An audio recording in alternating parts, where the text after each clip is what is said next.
প্রিয় বন্ধুরা, আজকের এই বৃষ্টির দিনে আপনাদের মাঝে নিয়ে এলাম সুন্দর একটি ভিডিও। আজকে বাজার থেকে নিয়ে এসেছিলাম তরতাজা পাঙাশ মাছ। 4 কিলো ওজনের এই পাঙাশ মাছটি কাটার সম্পূর্ণ প্রসেস দেখতে চাইলে ভিডিওটি পুরোটুকু দেখুন। মাছটার প্রথমে সাইজটা দেখে নিন, কত বড় একটা মাছ। আসলে কি হয়েছে, এত বড় মাছ মূলত আমি বাজার থেকেই কেটে নিয়ে আসি, কিন্তু ভাবলাম যেহেতু ভিডিওটা করব তাই বাড়িতে এই মাছটা নিয়ে আসি। কিন্তু আমাদের বাড়ির বড়িটাতে ধান নেই, সেটা আমার মনেই ছিল না। দেখেন কি কষ্ট করে মাছটা কাটতে হচ্ছে। মাছের রক্তটা দেখে মনটা জুড়াই গেল যে মাছটা আসলে অনেক সুস্বাদু হবে। তাজা মাছ তো। দেখেন, বটির ধারে না কাটলেও ভারে ঠিকই মাছটা কাটা যাচ্ছে। এতে করে যে কাটছে তার অনেক কষ্ট হচ্ছে, কি আর করা।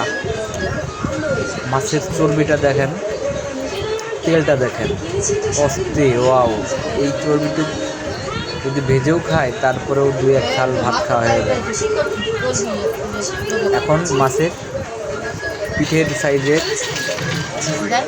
কাটা দেখেন, দেখেন কত বড় বড় পিস হচ্ছে। এক একটাই মনে হচ্ছে 200 থেকে 250 গ্রাম ওজন। ক্যামেরায় ছোটো লাগলেও আসলে পিসগুলো অনেক বড় হচ্ছে। যেহেতু বডিতে ধান নেই তাই ছোটো পিস করা যাচ্ছে না।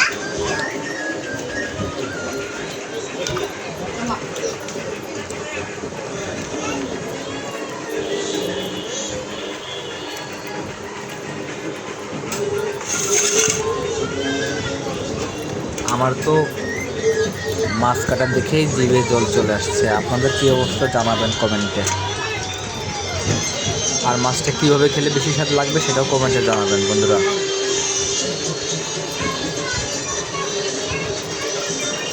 বৃষ্টির দিনে আমি তো পাঙাশ মাছ ভাজি দিয়েই ভাত খাবো, গরম গরম।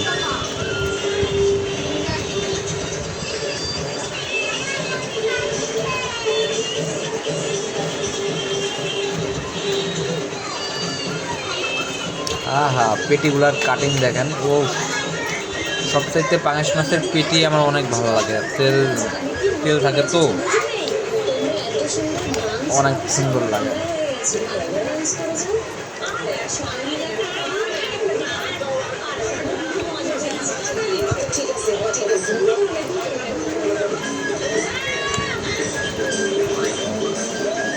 পাকা দক্ষ হাতের কাটিং শেষ। এখন মাথাটা কাটলেই মাছটা পুরোটা কাটা হয়ে যাবে। মাথাটা দেখেন গাইস, কত বড়। আসলে ক্যামেরায় সব বড় জিনিস অনেক ছোট ছোট লাগে। দেখেন, বডিতে ধার থাকার না থাকার কারণে বটি খুলে যাচ্ছে। দেখেন কি অবস্থা, মনে হচ্ছে যে জোর দিচ্ছে না, কিন্তু যথেষ্ট পরিমাণ জোর দিয়ে হচ্ছে। হ্যাঁ,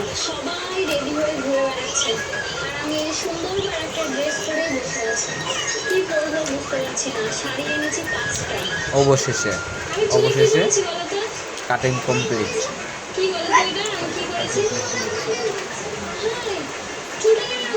দেখেন মাথার সাইজ। আহা হা হা, মাছের তেল। এই তেল মাছের ভিতরে কিছু অংশ আছে যেগুলো ভেজে খালি এতটা স্বাদ লাগে যা বলার বাহিরে। দেখেন গাইস, এই যে মাছ, এই মাছ তরকারি, ঝোল, ভাজি, ভুনা, সব ফিলিট অনেক টেস্টি লাগবে, কারণ তাজা মাছ তো। এই মাছটা এক পিস খাইলে মনে হবে যে হ্যাঁ, এই বৃষ্টির দিনে একটা জিনিস